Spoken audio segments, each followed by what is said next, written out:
दोस्तों, अगर आप यूपीएससी सिविल सर्विसेज की तैयारी कर रहे हैं तो ये वीडियो आपके लिए बहुत ज्यादा इंपॉर्टेंट होने वाली है।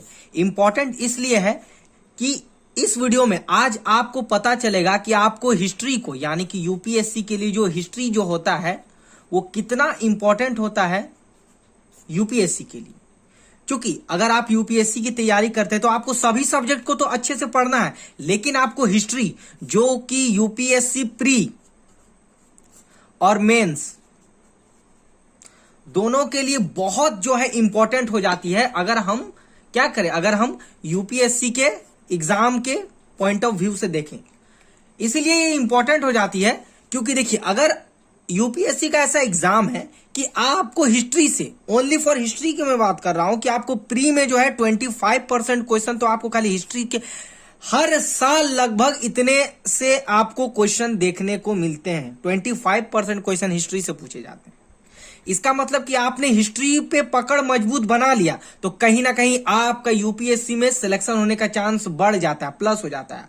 और अगर आपने हिस्ट्री को अच्छे से नहीं पढ़ा तो कहीं ना कहीं आपका यूपीएससी में सिलेक्शन होने का चांस थोड़ा सा वो मुश्किल हो जाता है। और इसीलिए आपको जो यूपीएससी के लिए सबसे इंपॉर्टेंट, मतलब कि आपको 6 से 12 तक एनसीईआरटी पढ़ने के बाद, ये तो हो गया आपका एनसीईआरटी, 6 से 12 एनसीईआरटी पढ़ने के बाद आपको इन 3 बुक को पढ़ना बहुत जरूरी हो जाता है। एक आपका हो गया प्राचीन भारत में, आपका हो गया रामशरण शर्मा की किताब हो गई, ठीक है, ये हो गया, ठीक है।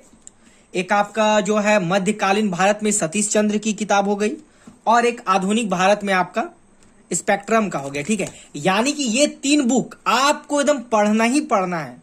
खास करके ये 3 बुक जो है यूपीएससी हिस्ट्री के लिए एक, मतलब आप समझ लो कि ब्रह्मास्त्र मानी जाती है। आप यूपीएससी टॉपर्स हो गए या बहुत बड़े जो यूपीएससी जिन्होंने सक्सेस पाई है यूपीएससी में, उन्होंने भी इस तीनों बुक को जो है पढ़ने के लिए रिकमेंड किया, ठीक है। और यहां सबसे इंपॉर्टेंट बात होता है कि इस बुक को पढ़ना नहीं, क्योंकि हिस्ट्री तो एक देखा जाए एक टाइप में तो बहुत बड़ा चैप्टर है। अगर हम यूपीएससी के सिलेबस में देखें और अगर हम उसका ऑप्शनल भी देखें तो यूपीएससी के लिए हिस्ट्री जो है बहुत बड़ा सब्जेक्ट है। और इस बड़े सब्जेक्ट को आपने पकड़ मजबूत बना ली, यानी आपने इसको पढ़ लिया, तो कहीं ना कहीं इससे एक फायदा हो जाता है कि यूपीएससी में आपको हिस्ट्री से डायरेक्ट क्वेश्चन पूछे जाते हैं, ज्यादा घुमा फिरा के नहीं। यानी कि आपने इसको पूरा अच्छे से पढ़ लिया तो आपका कहीं ना कहीं जो है मार्क्स गेन करना आसानी हो जाएगा। मगर हाँ, बड़ा सिलेबस भी है, पढ़ना पर देखिए, पढ़ने का भी एक तरीका होता है हिस्ट्री का। कैसे? आपको सबसे पहले क्या करना है, आपको कभी भी आपकी हिस्ट्री को पढ़ो तो आप ऐसे सिलेबस अपने पास एकदम रखो, बहुत जरूरी हो जाता है सिलेबस। क्योंकि देखिए, अगर आपको हिस्ट्री पढ़ना है, अब हिस्ट्री में तो बहुत बड़ा सब चैप्टर, अब हिस्ट्री में आपको क्या पढ़ना है, इसे इतिहास में पढ़ना है, तो आप पहले देख लोगे कि इतिहास भी तो बहुत बड़ा सब्जेक्ट है ना। तो उसमें देखोगे कि हमें जो पढ़ना है, जैसे देखिए पुरातत्व में क्या पढ़ना है, हमें अन्वेषण पढ़ना है, उत्खनन पढ़ना है, पुरालेख विधा, मुद्रा शास्त्र को पढ़ना है। तो आप इस चैप्टर को तो देखिए, किताब को तो सबको पढ़ना है, मगर ये सिलेबस में जो दिया है, इंपॉर्टेंट दिया है, उसको आप क्या करोगे, ज्यादा पढ़ोगे। ज्यादा किस लिए पढ़ोगे? क्योंकि वो तो सिलेबस में दिया है। क्योंकि देखिए, यूपीएससी ने क्या दिया है हमें पढ़ने के लिए, मात्र एक सिलेबस दिया है। कोई किताब नहीं बोला कि इस किताब को पढ़ो, मगर उस सिलेबस को दिया, बोला कि उस सिलेबस के अकॉर्डिंग आप पढ़िए। तो आप सिलेबस को हमेशा कभी भी पढ़िए, किसी भी सब्जेक्ट को, चाहे वो हिस्ट्री हो, पॉलिटी हो, ज्योग्राफी हो, आप सिलेबस के अकॉर्डिंग पढ़िए। आपको सिंधु घाटी सभ्यता पढ़ना है तो आप पलट के देखोगे कि सिंधु घाटी सभ्यता में हमें इंपॉर्टेंट क्या है, जैसे उद्गम काल, विस्तार, विशेषताएं, पतन, ये सब पढ़ना। तो ये सब सिंधु घाटी सभ्यता में इससे तो ज्यादा इस किताब में दिए हुए हैं, मगर जो इसमें दिया है उसको आप ज्यादा पढ़ोगे, यानी डीप अंडरस्टैंडिंग करके पढ़ोगे, तो कहीं ना कहीं आपका स्टडी एक बेसिक लेवल से अच्छा होगा, स्टैंडर्ड होगा और मजबूत होगा, ठीक।